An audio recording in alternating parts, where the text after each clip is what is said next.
Voilà, dernier petit module pour conclure tout ce qu'on a vu aujourd'hui.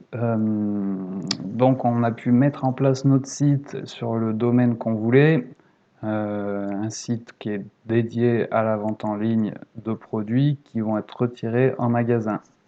Donc, si vous avez bien suivi toutes les étapes, vous devez avoir un menu qui ressemble à ce qui vous correspond.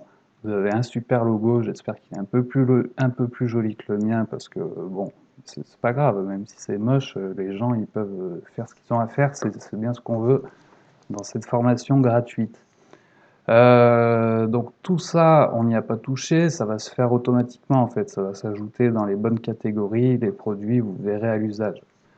Là, j'espère que vous avez bien pris le temps de remplir toutes ces différentes pages qu'on a vues dans un des premiers modules. J'insiste un peu sur le module mention légale et conditions d'utilisation, dans lesquelles, c'est des pages sur lesquelles il va falloir mettre tout un tas de mentions réglementaires, donc votre numéro SIRET, numéro de TVA, l'adresse de votre siège, une adresse de contact. Ce dont j'ai oublié de vous parler aussi, c'est la déclaration auprès de la CNIL. Alors, je ne sais pas si c'est encore d'actualité, mais dès que vous faites un site internet en fait où vous allez collecter des données, euh, il faut le déclarer à la CNIL. Donc pour ça, vous allez sur le site de la CNIL, mais je ne sais pas si c'est encore d'actualité. Réaliser une démarche,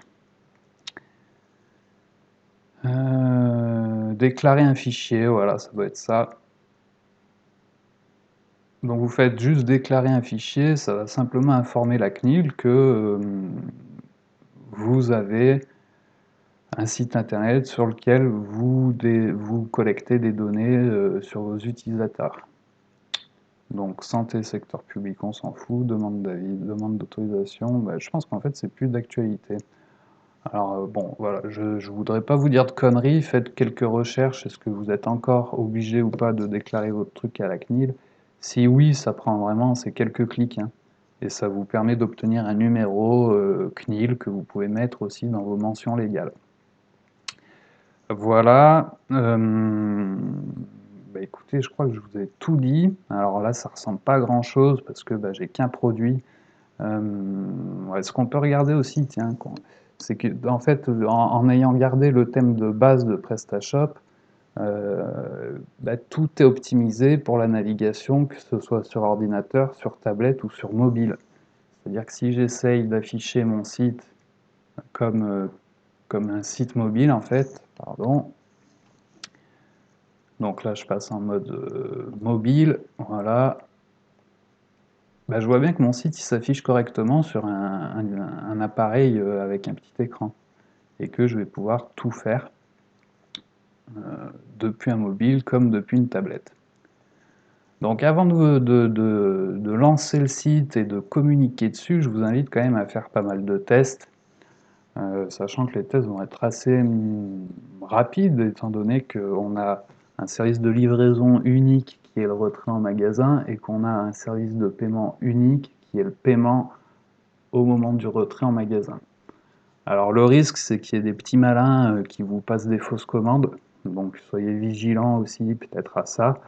Si vous voyez que le nom du client, enfin, c'est des choses un peu douteuses, euh, ben, faites attention à ça. C'est le seul risque que j'identifie dans le fait de ne proposer que du paiement au retrait de la commande. Ça reste quand même un risque mesuré. La plupart des gens sont quand même honnêtes et bienveillants, mais on n'est pas à l'abri d'un enfoiré qui veut vous emmerder, quoi. Voilà, donc je ne sais pas combien de temps ça vous a pris. Moi, ça m'a pris une bonne partie de la journée de vous faire cette formation. Tout ça pour vous montrer que quand même, assez rapidement, on peut mettre en ligne euh, une boutique qui propose ces petites fonctionnalités simples.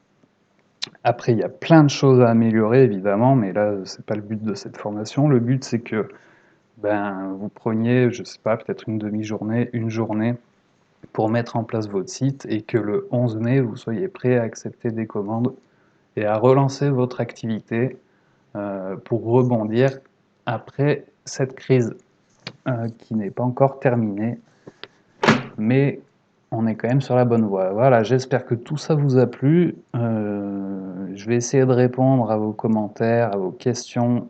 Vous les mettez sous la vidéo YouTube. Je pense pas que j'aurai le temps de répondre à tout le monde, mais je vais faire de mon mieux. Voilà, merci d'avoir suivi cette formation, j'espère qu'elle vous a été utile, et je vous dis à très bientôt, peut-être pour une nouvelle formation.